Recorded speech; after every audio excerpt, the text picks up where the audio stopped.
Thank you, Chair.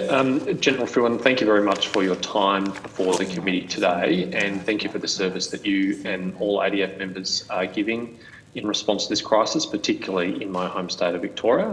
I think it gives Australians great comfort to see the role that you're playing and the expertise you're providing. One aspect of the ADF's assistance in Victoria has been subject to some public controversy, and I appreciate that it's not a comfortable place for the ADF to be. So I just want to step through chronologically, very carefully, what the ADF's role has been, and I'm purely interested in the facts in this instance. So on the 11th of August, the Victorian Premier Daniel Andrews appeared before a parliamentary inquiry in Victoria, and he was asked about the offer of ADF assistance for hotel quarantine, and he says, "I don't believe ADF support was on offer." What assistance was offered to Victoria?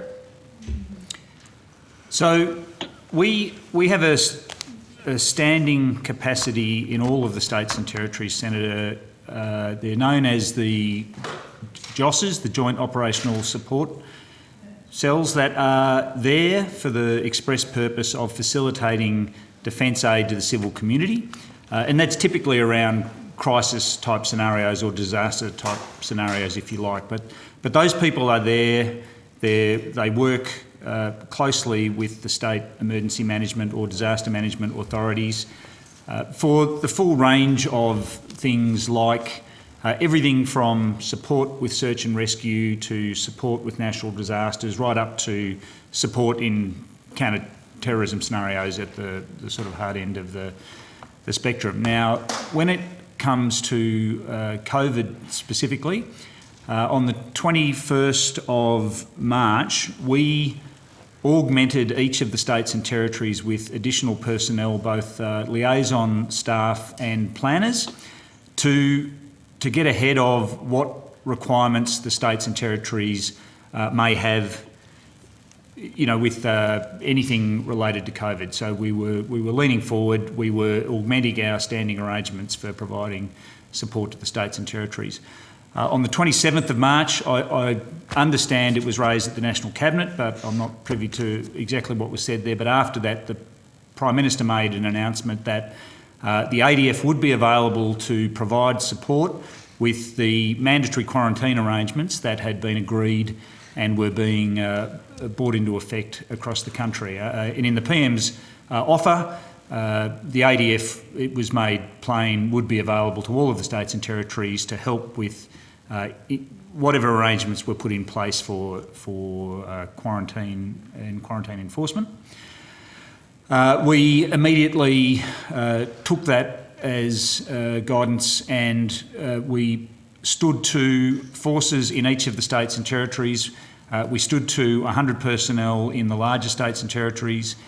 We stood 50 people, brought them to short notice in the smaller states and territories, and we remain engaged with all of those liaison staff and the planning staff in all of the relevant states and territories, emergency management bodies or agencies tasked, again, involved in planning, seeking whatever sort of support the states might be needing, and then feeding that back into our own system, make sure that we were ready to respond at the shortest possible notice. The Queensland and New South Wales governments took up the Commonwealth and the ADF on that offer of assistance. Was the offer that was made to Victoria any different to the offers made to Queensland or New South Wales? No, the offers to the states and territories were the same.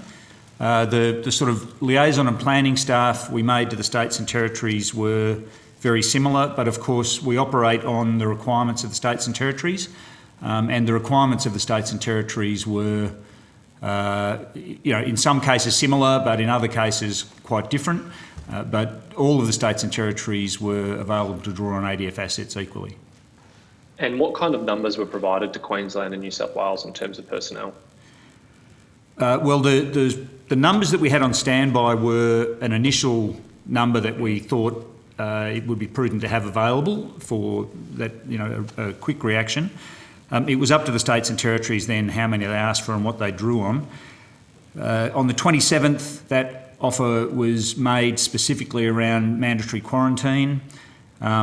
Within days, you asked about New South Wales and Queensland, We were getting requests from New South Wales and Queensland for support at both reception at airports and, in the case of New South Wales and Queensland, also for support in the management of quarantine in designated facilities, or hotels if you like. And over the course of that week, our support in New South Wales grew to about 360 people. In Queensland, it grew to about a little over 100 people. Okay. And there were those 100 that were on standby for Victoria should they require it in late March? Yes. Yep. And the Western Australia hotel quarantine system, is any ADF assistance being provided there? Yeah, in the early days, we weren't doing hotels specifically. We were doing other support in WA. We were doing some support on border control measures. We were involved in planning around remote Indigenous communities, but we do currently have 50 people in Western Australia involved in mandatory quarantine in hotel arrangements, providing support to the authorities there. Premier Andrews has said, quote, ADF support has been provided in very limited circumstances in New South Wales, not to provide security as such, but to provide transportation from the airport to hotels. Is that an accurate description of the ADF assistance in New South Wales? So in New South Wales, we have done reception off aircraft. That includes sort of marshalling. We've done baggage handling. We have done escort in buses to hotels. We have worked in hotels in the support of police. It's important to note that the ADF do not have any law enforcement authorities, and we must work in support of law enforcement agencies around ensuring quarantine requirements are met. But in the hotels, we've received people into hotels. We have done concierge type services, if you like, in hotel foyers. We have been involved in checking people are not trying to sneak out of the hotel, or people are not trying to sneak into the hotel. If we have found breaches in those circumstances, we refer that immediately to, in New South Wales' case, to the New South Wales Police, who we have been on site with. We have even been involved in distributing of food and other sort of welfare supplies inside the hotels as well. Okay. So it sounds like it was much broader than as Premier Andrews has described it. On the 14th of August, Premier Andrews suggested that there was a distinction between the offer made by the ADF for the different operations in Victoria, Operation Sentinel and Operation Soteria. I don't know how to pronounce that, you can correct me. In terms of the ADF's offer of assistance, was there any differentiation made between those two operations? No, I understand in Victoria those operations are specifically about quarantine compliance under the police for Sentinel, and the other one was about reception of people into Victoria from overseas, and that included both airport arrivals and mandatory quarantine arrangements. Our support was not specifically limited to either of those operations. Our support was broad-reaching, and we were engaged with the local authorities. We have excellent working relationships with the authorities in Victoria. We're integrated into their planning processes, and we stand ready, and we have provided support. We are providing support and still are available to provide whatever support Victoria requests. Later on in June, there was a request for 850 ADF personnel from the Victorian government. Who made that request on behalf of the Victorian government? The requests for defence assistance to the civil authorities comes to us under the signature usually of the designated officer, which is in most cases either the emergency management lead or the disaster management lead in the state and territories. That particular request came to us from Commissioner Crisp, who is the Commissioner of Emergency Management in Victoria. Do you have a copy of that request? I don't have a copy with me. The Defence has a copy of that request, Senator. Yeah. Could I ask on notice whether you could provide that to this committee, please? Sure, Senator. So when the Victorian Premier said on the 11th of August that that particular request was not made by anybody in a position of authority within the Victorian government, is he perhaps not aware of the request by Mr Crisp, or is he saying that Mr Crisp is not in a position of authority within the Victorian government, to your knowledge? Look, I've seen the Victorian Premier's comments around that. I think he clarified them later to say that Commissioner Crisp was not a member of the Victorian government, but I can't speak to exactly what the Premier meant there. In terms of the usual process of defence aid to civil community requests coming to us, they are signed off by the emergency or disaster management coordinators. In the case of Victoria, all of the requests that we have received for support have come under the signature of Commissioner Crisp. Now, that request was subsequently withdrawn. I think, in fact, it was withdrawn the next day. Who withdrew the request? Commissioner Crisp withdrew the request. Right, and I understand he withdrew that request after there was some public commentary, I think, by the Police Minister, Lisa Neville, saying that this was not a request that Victoria wanted to follow through with or did not require. Yeah, I'm not aware of that, Senator. We received the request and then we received the cancellation of the request that cited a change in operational and resourcing requirements. So we... Okay. Could I ask on notice for that, a copy of that withdrawal notice as well, as in addition to the initial request? Did anyone in the Victorian government explain why that requirement changed within 24 hours for 850 personnel? Is a lot of people. Did anyone explain what the reason for the change was? I've not had any conversations with the Victorian government around that request, Senator. But to your knowledge, even down to the liaison officer level, was there any back and forth about the nature of this request? Any explanation provided at that level? I'm not aware of the Victorian government making statements around the cancellation of that request, Senator. Yeah, I'm not really referring to public statements, but any direct or communications between the ADF and Victorian authorities. Not that I'm aware of, Senator. Okay. Seems unusual that there wouldn't be an explanation for that. In addition to the conversations between Defence and the Victorian authorities, are you aware of any other discussions between other Commonwealth officials and state officials about this request for deployment? Around the 850 specifically, Senator? No, any offers from the Commonwealth.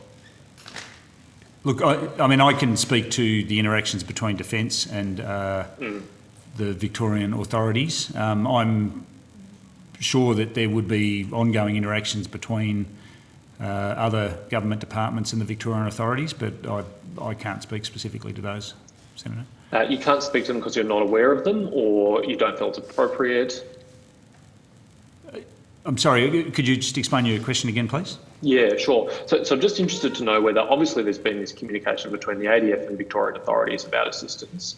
I'm interested to know whether there were communications between other arms of the federal government and the Victorian government that you're aware of. So, for example, perhaps the Department of Defence or the Department of Prime Minister and Cabinet or the Department of Health. Are you aware of any discussions between the Victorian government and other arms of the federal government about ADF assistance to Victoria? Sure. So I think when the Prime Minister made his offer on the 27th,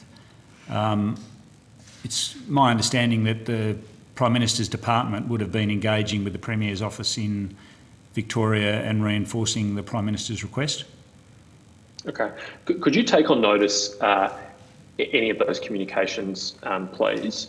Because I think it would assist the committee to understand the fuller picture of what was happening between the federal government and the state government about this issue. And I'm particularly interested to know whether at any point the Victorian government offered any explanation to the Commonwealth as to why it had chosen to take a different pathway to other states such as New South Wales, whether they contrasted their preferred approach to handling hotel quarantine with other states. Sure. So, Senator, I think the correspondences from, say, the Prime Minister's department to the Premier's department would be best addressed to the Prime Minister and Cabinet. Senator Paterson put that on notice through the committee. Yeah, and the way Victoria approached the COVID situation and the sort of requests Victoria make to us is a matter for Victoria, and each of the states and territories make their decisions and we respond to the support requests. Sure. Okay. Well, just to the extent that you feel you're able to, I'd be grateful for any further information you can provide on notice. Just finally, just to summarise and to be very clear here, ADF assistance was available to Victoria on an equal basis as every other state throughout this crisis, was it not? Yes, Senator. And if the Victorian government did not take up that assistance in the same way that the New South Wales government did, or the Queensland government did, or indeed the West Australian government did, that's a matter for the Victorian government, isn't it? Yes, Senator. It's not as a result of any reticence or reluctance on the ADF's part to provide assistance to Victoria? No, and at that time, you asked about New South Wales and Queensland specifically. They took up offers of support very quickly, and that support grew quickly. Now, around about the 16th of April was at the height of our support to the states and territories previously. We had about 2,246 people out around the states and territories doing support then. That support dropped back, and by the end of June we were down below 1,000. 30th of June we had 879 people out in the field. Since then, our support has started to ramp up again, and we are getting requests from all of the states and territories. Today we have 3,459 people providing support around the states and territories, and pretty much half of those are in Victoria. So we have responded to the requirements of the states and territories as they have made their requests. Some have asked for more at certain times, others have asked for less, but we have always reacted in accordance with what the states required. And just finally, Chair, has the ADF ever rejected a request for assistance from the Victorian government? We have received 11 requests from the Victorian government. Two of those, I just have to check, I'll have to take this on notice, Chair, but we have knocked back, 2 requests have been cancelled and we have knocked back 1 request. Okay, and what's the nature of that request that was declined? It was a very specific request around